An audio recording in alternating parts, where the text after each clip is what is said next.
Hi, I'm George Levy, and today I have the great opportunity to speak with Koleya Karringten, the Executive Director for the Canadian Blockchain Consortium and CEO of Absolute Combustion. Koleya, great speaking with you. Thanks for having me on your show. I actually have been reading a lot about the work you've been doing. You've been involved in many different areas. Actually, I've seen you being regarded as a visionary entrepreneur. You have your hands in a lot of different areas. Absolute Combustion is a fascinating initiative. Where did your entry into blockchain go, and why the focus on blockchain technology? Good question, actually. I think it probably would have been about 2016, maybe 2017. And I had very recently commercialized our technology from Absolute Combustion in the oil and gas sector. Had this really incredible partnership with this company called Imagineer Energy. So they were basically an oil and gas company, but were very environmentally focused. And they wanted to kind of transform their organization from being an oil and gas company to a technology company with oil and gas assets. So when they saw our technology, they thought it works really, really great. We followed very similar mandates around people, planet, profit. We wanted to make sure that the technology that we put in had an environmental benefit, but also a positive impact for the personnel on the site. And Suzanne had very recently started looking into blockchain technology and found it really fascinating. Of course, everyone's kind of getting caught up in that ICO kind of craze at the time. But she was looking at it for like, how could this technology create like a positive impact for the oil and gas sector? And she came up with this concept for this organization called the Alberta Blockchain Consortium. Unfortunately, probably 6 months after she kind of had the brainchild for it, she had a meeting with some really incredible people in the space that were very knowledgeable.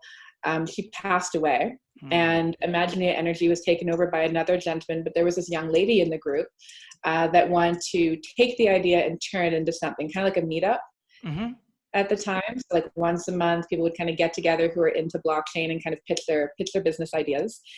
Around then, I had actually gotten really fascinated with the technology. I didn't really understand the financial side of it. I'm more tech-based. So I was trying to understand like, what is Bitcoin, but from a technical perspective. So I was like reading the white papers, trying to do all the research I could into cryptography and really understand the underlying technology. So I started building mining computers.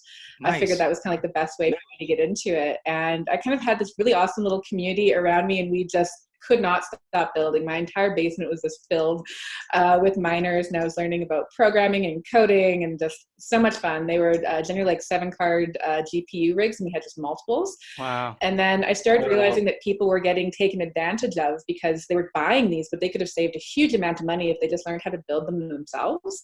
So me and a group of guys started a class teaching people how to actually build and maintain their own mining equipment. And because of that, I started getting a bit known in the space since I was getting in the community. And Imagineer was unfortunately kind of tapering off without Suzanne's leadership. The company wasn't really moving forward. And so a gentleman named James Graham. Yeah. No. I'm enthralled though the whole thing, because we're going in a direction like we got people, planet, and profit. Yes. And then now we have mining gear. And I'm like, wow, you've connected these like separate elements that really it's fascinating how it goes. But you were saying, so this gentleman walked in. So yeah, he had asked me if I'd be interested in actually taking over the Alberta Blockchain Consortium, because he understood my connection to Suzanne. She was a mentor, an investor, as well as the person that believed and commercialized the technology. And he's like, we really want to make sure that her legacy is preserved. You know, would you take it over and keep it going? So I was like, oh, absolutely. Like I loved her. Anything I could do to make sure that she's remembered for this impressive visionary that she was. So I went to a gentleman I knew at the time, Dave Bradley. He was a co-founder of an organization called Bull Bitcoin. And I was like, would you want to do this with me? Because he's probably one of the top experts in Canada on the subject. And I was like, I'm still learning, but I am really passionate about it. So together, yeah, we took it on, and we've been growing it for the last 2-3 years now. And we are now probably the largest blockchain consortium group in Canada, one of the top 3 globally from what we've been hearing. And we're loving it. We're doing like international business development out in Europe and in the UK, and we're really growing the ecosystem here. So all in Suzanne's name, but it's been a wild ride.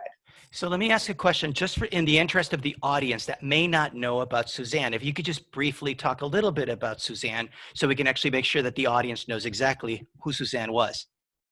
So Suzanne West was the CEO of Imaginia Energy, and she was an absolute powerhouse. So this was probably her fifth company that she'd gotten into. So she was a female engineer, I think the only female executive of an oil and gas company at the time, who founded her own company.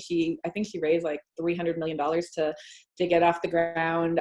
It was probably the only oil and gas company with a very solid environmental focus. And she was just the kind of person that everyone wanted to be around. Like if she met you, it was like, you're getting a hug. Like she was a hugger and she loved hugs. My favorite thing was if you walk into her office, it was just like you felt happy walking into this downtown office building, and her desk was actually just in the middle of everything. She refused to have her office behind closed walls. She's like, nope, you need access to me. Everyone has access. And she That's was beautiful. just so down to That's yeah, beautiful that you're beautiful. actually keeping that legacy alive, and you actually have a great energy about yourself. It's great speaking with you. I've seen also you do a lot of work empowering other female entrepreneurs. You're with the Canadian Blockchain Association for Women. You're a co-founder of that. The women empowerment, like specifically entrepreneurial women, you are very actively involved in that as well, aren't you? If we can do anything to encourage women to look at STEM, so it doesn't even have to be like blockchain or like combustion, really, it's just look at science, look at opportunities in this technology field, because truly like that's going to be the driving force of our future. And I want to see that women start stepping up to these opportunities with confidence. So when a group of us got together with the idea for the Canadian Blockchain Association for Women, we came up with a project called Teach Her, which helps women gain access and skills to mentoring, different workshops like that to really help encourage them to go, yes, I do have the confidence. There are other women doing this. There's women in leadership. There's women like me. And not just for like women who are my age, but I also really love getting involved in the youth as well. So I actually, I sit on the board for another organization called Aviation, and I teach at their learning center. And so weekly I have young girls coming in and I teach them all about combustion and how it impacts the aviation space. So it's really fun to see women just kind of open up and go, I can do it too. And that's beautiful. You see, one of the key things, and I'll follow you on that, me being involved in the blockchain space for a very long time, women are severely underrepresented in the space. So to be able to interact with somebody so active as you and being able to help grow, which I view as a deficiency. I feel that unless we have a more balanced participation across, both sexes and actually different viewpoints, different areas. I think it's wonderful what you're doing. I think it'll make the ecosystem a lot stronger. So I'm very glad to know that you're actually doing that, especially where you're bringing in so many different pieces, not just blockchain. So I wanted to commend you on that. Thank you. Yeah, it's a lot of fun. Let me ask you on a different question. So at the moment we're having this conversation, one of the key things that I think about is COVID-19 is a very big issue. There are a lot of lockdowns going on. A lot of businesses have been impacted. Has COVID-19 impacted you? And if so, where has it impacted you and what steps are you taking around it? Well, it's definitely impacted a few of the businesses. So with the Canadian Blockchain Consortium, one of the things that we're best known for was our events. So we had signature events that we put on. I put on events in Calgary and Edmonton. We are starting to roll out events all across the country. And these are live events. These are in-person events. Yeah, hundreds of people. We did the first provincial blockchain week. So we did Alberta Blockchain Week. We put on technology summits and symposiums. We bring in internationally renowned speakers. We put up small meetup groups. And we really like the in-person bringing people together to network, connect, help them grow, either through connecting them through funding, connecting them to the right connections, connecting them to people who could commercialize their product, or at least give them a proof of concept, or even just like-minded individuals to help them commiserate. And it was really unfortunate when COVID hit. We were about a month and a half away from putting on our second annual technology symposium. Wow. And we were even planning into Canada Blockchain Month. So we had all the provinces lined up for October. We were going to have events all across the country for an entire month, first country to put on something like this. And then they just locked down, mandated no more events. I think it went from like 100 people to like 50 people to like wow. 15 people to like 5 people. You're like, okay, we can't do this. So we immediately kind of shifted and went, all right, let's go virtual as everybody else Interesting. was doing at the time. So we're like, let's put out content every 2 weeks, since we were doing them twice a month in person anyway.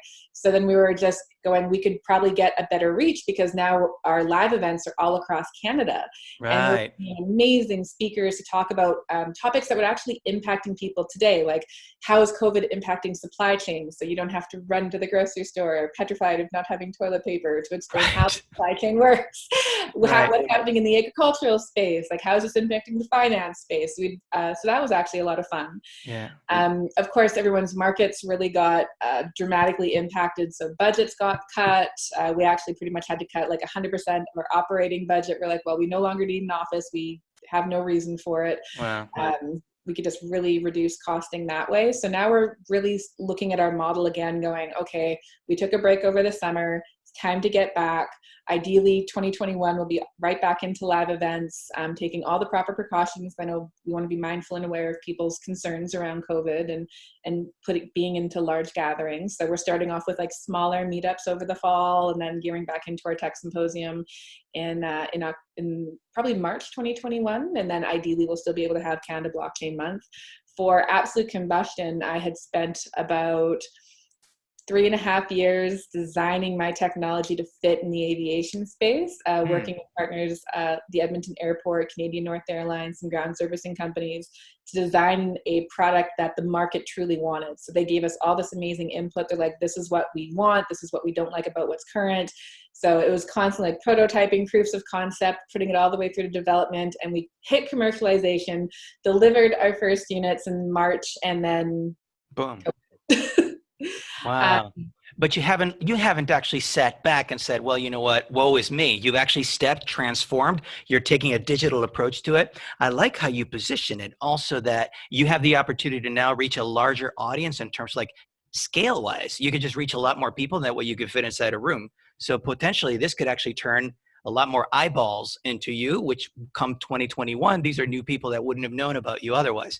It's very visionary, very visionary of you.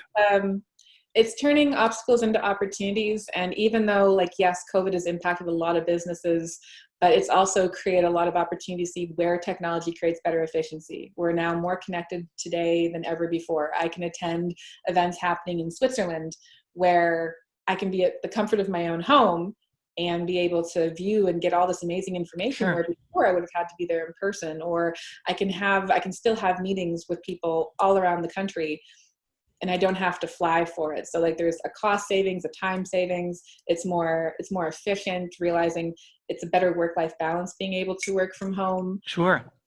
Yeah. And you have a beautiful home, by the way, which is really, I was looking at your scenery. This is a perfect example of that. I'm actually in Miami, Florida, you know, and here we are in completely different countries, and yet we are connected using the same technology that now you're going to be able to use as a way to amplify your message globally. It's beautiful what's possible. Excellent to hear that. So my question to you would be, for people that actually want to learn more about Koleya, they want to know more about Absolute Combustion, they want to know about the consortium, how can they learn more about you?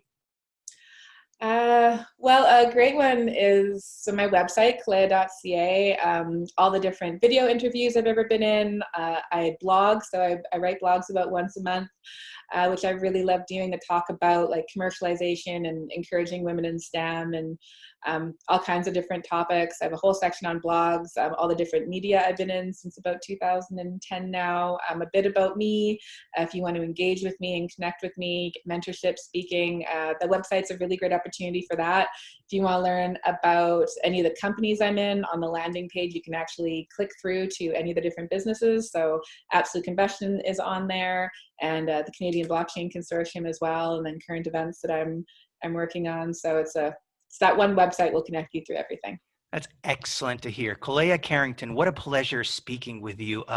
I will make sure to stay in touch, and I can't wait to actually share this message globally to our audience, and I wish you ever-growing success. Wonderful. Thank you so much for having me. Thank you kindly. For blocksEDU, I'm George Levy. Thank you for watching.